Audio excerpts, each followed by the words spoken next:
Salve, salve família arretada, seja bem-vindo, seja bem-vinda ao canal de física mais arretado do Brasil. Vamos dar sequência aqui às nossas questões de calorimetria, uma playlist atualizada para fazer você detonar em qualquer vestibular. Por isso, fera, eu já peço que você meta o dedo no like, meta o dedo no compartilhamento e no botão de inscrição para tornar o Física Arretada cada vez mais forte.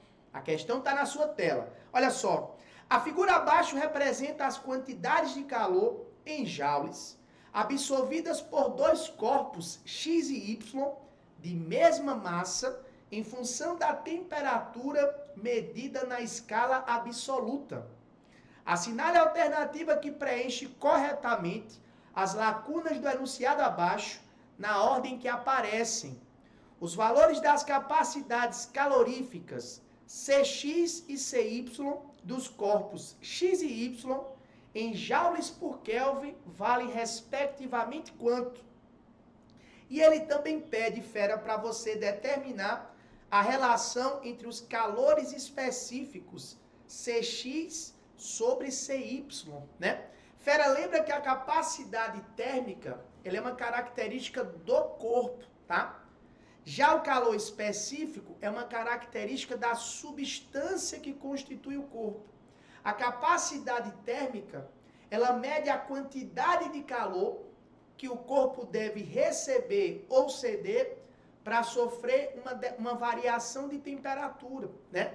Nesse caso aqui, inclusive, caso você, tá vendo, eu esqueci como é que se calcula a capacidade térmica ou capacidade calorífica, né? Olha para a unidade, fera, ó.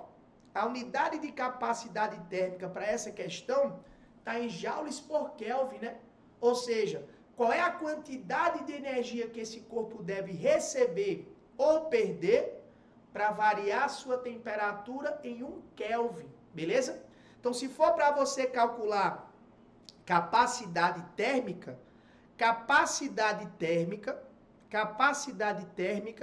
nada mais é, fera, do que a relação entre a quantidade de calor recebida ou perdida por um corpo em relação à variação de temperatura, beleza? Então, se você quiser calcular, por exemplo, a capacidade térmica do corpo X, vai no gráfico, pega a quantidade de calor que ele recebeu e a variação de temperatura sofrida pelo corpo X, beleza? Se a gente fizer isso aqui, ó, vamos lá. O corpo X, tá aqui o corpo X, ó. O corpo X, se liga, ele saiu de uma temperatura aqui de 273 Kelvin, né? Recebeu 2.520 joules de energia e sua temperatura saiu de 273 Kelvin para 333 Kelvin. Ou seja, fera, o corpo X, ele recebeu 2.520 joules e a sua temperatura variou de 273 para 333 Kelvin. Ele sofreu aí uma variação de temperatura de 60 Kelvin, né?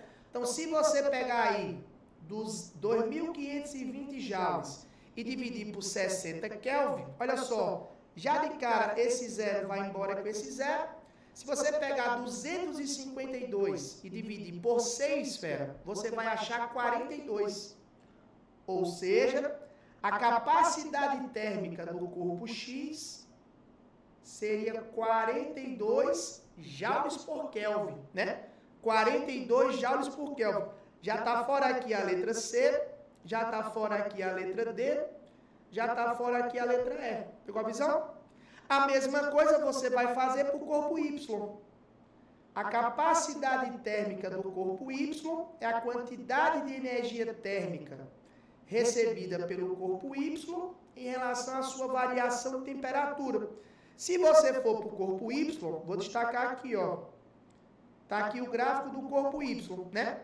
Ele recebeu 1.680 joules de calor, sua temperatura saiu de 273 Kelvin para 353, ou seja, ele sofreu uma variação de temperatura de 80 kelvins, né?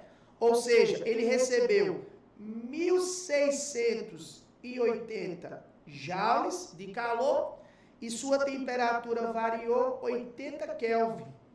Sua temperatura aqui variou 80 Kelvin. Pegou a visão?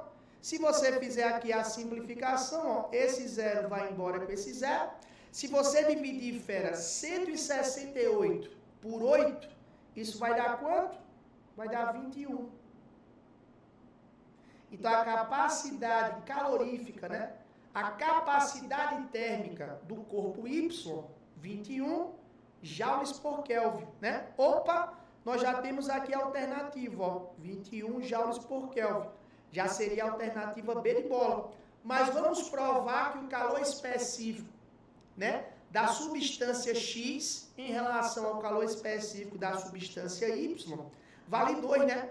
Voltando aqui, ele falou que os corpos apresentam a mesma massa. Aí, fera, do mesmo jeito que a capacidade térmica, ela pode ser dada pela relação entre a quantidade de calor recebida ou perdida por um corpo e a sua variação de temperatura, a capacidade térmica, ela também pode ser dada pelo produto MC, onde M é a massa do corpo e o Czinho é o calor específico da substância que constitui o corpo. Pegou a visão? E aí, se você presta atenção aqui, ele falou na questão que nós tínhamos a mesma massa, né? Se nós temos a mesma massa, a capacidade térmica e o calor específico são grandezas diretamente proporcionais. Se é a mesma massa, a capacidade térmica e o calor específico são grandezas diretamente proporcionais. Ou seja, se a capacidade térmica do corpo X é 2 vezes maior que a capacidade térmica do corpo Y, para uma mesma massa, você pode afirmar que o calor específico da substância X é 2 vezes maior que o calor específico da substância Y, né? Ou se você quisesse isolar aqui, né? O que seria calor específico? Seria capacidade térmica sobre massa. Então, se Tabeirão quisesse escrever aqui, eu poderia fazer assim, ó. O calor específico da substância X em relação ao calor específico da substância Y, isso vai ser a capacidade térmica do corpo X em relação à sua massa sobre a capacidade térmica do corpo Y em relação à sua massa. Lembrando que o C de capacidade térmica é um C maiúsculo, tá? E o C de calor específico é um C minúsculo, né? Porque minha letra é de forma, você pode confundir. Mas o C de capacidade térmica é um C maiúsculo, certo? Então, como é a mesma massa, fera, aqui eu posso simplificar, ó. E no final das contas, o calor específico da substância X em relação ao calor específico da substância Y seria a capacidade térmica de X sobre a capacidade térmica de Y. Ou seja, seria 42 dividido aqui por 21. Isso aqui daria quanto, fera?